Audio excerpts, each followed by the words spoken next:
Okay, so we're back. Another episode of the Eric and Tom Show. Listen, I know I told you about this tip. This is roughly about a 45-degree angle or so, but now I want to show you the benefit. I've done this pretty much this entire house, and you see what's on my rag here. And I want to show you something. You know, theoretically, you really don't even need your finger. I kind of just do that out of habit, but couple things I want to show you. I keep these handy, 3 different sizes, very small, medium, and a bigger one. A lot of gaps are different in different homes for different people for different reasons. Believe it or not, this house, the drywall was set starting at the floor, and then they went up with it instead of starting up at the ceiling and coming down with it. What happened is that put a brand new, instead of a cut side of drywall, it put the tapered side down here. We all know the tapered has a roll to it. And in that taper being down here at the bottom, out of habit, that trim wanted to kick in and make the miter down here not tight. So we've got this about as tight as you can get it. We actually shimmed in behind here to hold it, you know, where they're gonna hit and hit correctly. So I wanna show you, let me grab this. This is the gap right here we're dealing with. It's very small. Just with the drywall the way it is, the age of the house, I mean, there's nothing we can do to make that tighter. So I want to show you this. This is where this tip comes in handy. To keep it off our brand new floor, if you just put that right down in here, right as you get ready to see the caulking come out of the tube, right there. Now pull up.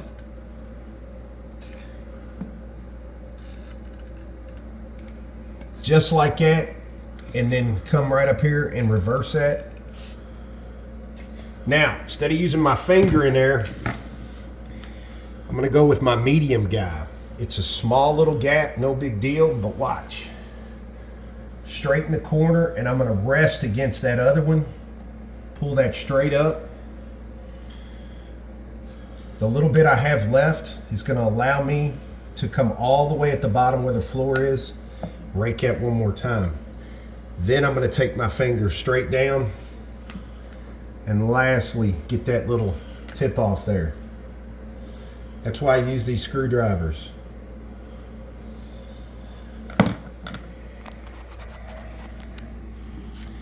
Now look at it. It's a pretty looking miter. Back onto our baseboard. So we've got a bigger gap here because of the bow. We've got a smidge of a gap here. All this is pinned correctly. But look, I don't know if you can see this. I'm right in the corner. I want you to watch for that caulking to come out. I'm going to use this tip just like a finger. So when I drag that tip, that's going to keep it off the wall and put it down in there, make a straight razor line. So just squeeze just a little bit. Right there's my caulking. Now look, start dragging.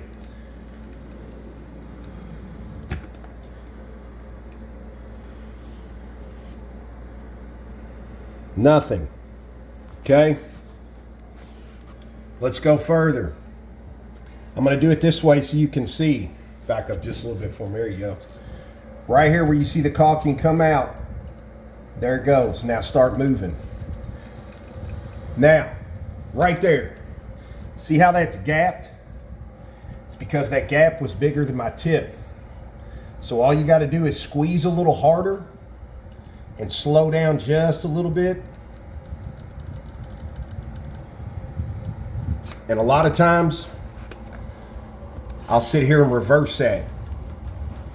Just like that.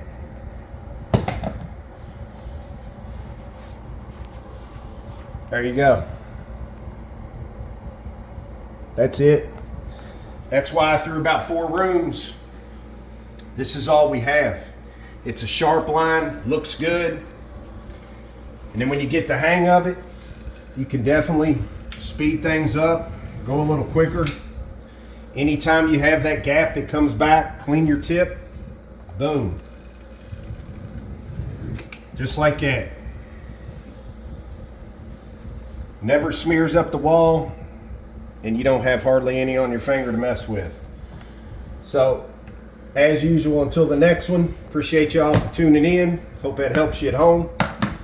Don't leave home without these guys. They're great in the corners.